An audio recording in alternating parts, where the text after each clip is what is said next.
most of all, they take a look at the thousands of our finest young men and women, some of whom are not coming back and are remembered only in the hearts of mourning loved ones. Some who come back, limbs gone, nerves shattered, having spent $350 billion, squandered the goodwill of most countries around the world, and yet we have the President's national intelligence estimate telling us that more terrorists exist now than they did before the war started.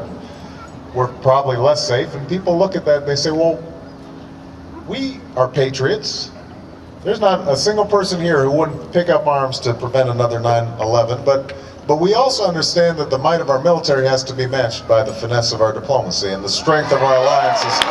And why wouldn't we craft that kind of real national security strategy? Why are we just talking tough? Why don't we act smart and be tough? Why not? And so people are in a different kind of mood. They're paying attention.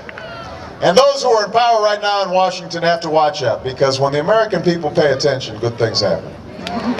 You know, at their core, the American people are a decent people. They get confused sometimes. You know, they listen to Rush Limbaugh. That's confusing, and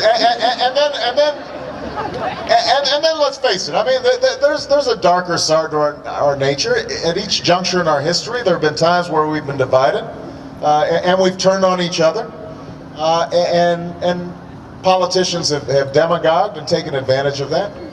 But when they pay attention, most of the time, their instincts are good, and they realize that we can do better than what we're doing right now. And that's the enormous opportunity we have.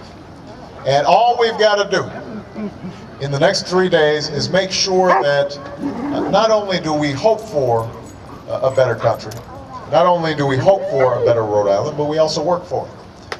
And 3 days investment is such a small thing. 3 days of knocking on doors, 3 days of volunteering in one of the campaign offices, 3 days of making some phone calls, 3 days of calling your friends, you know, the cousin who's always sitting in front of the TV watching Sports Center and never votes, just calling him up and just saying, you know what, this time, why don't you spend 15 minutes going to the polls? It can make such an enormous difference.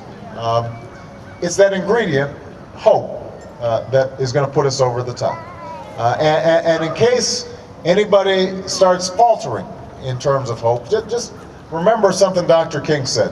Two weeks after the march on the Edmund Pettus Bridge had been turned back, what was called Bloody Sunday. Some of you will recall the horses and the billy clubs and the tear gas, and people were feeling defeated. They felt like, well, we're never going to integrate the South. We're never going to get people the right to vote. And Dr. King gathered them all up in a church. And he said, I know it's hard. Remember this. The arc of the moral universe is long, but it bends towards justice. It bends towards justice. It doesn't bend on its own. It bends because we put our hands on that arc and we bend it in the direction of justice.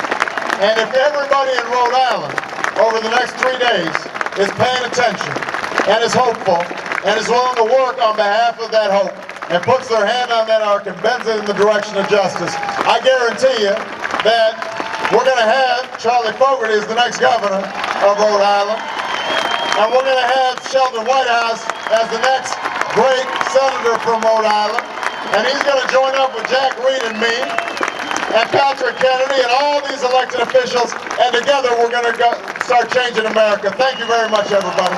God bless you.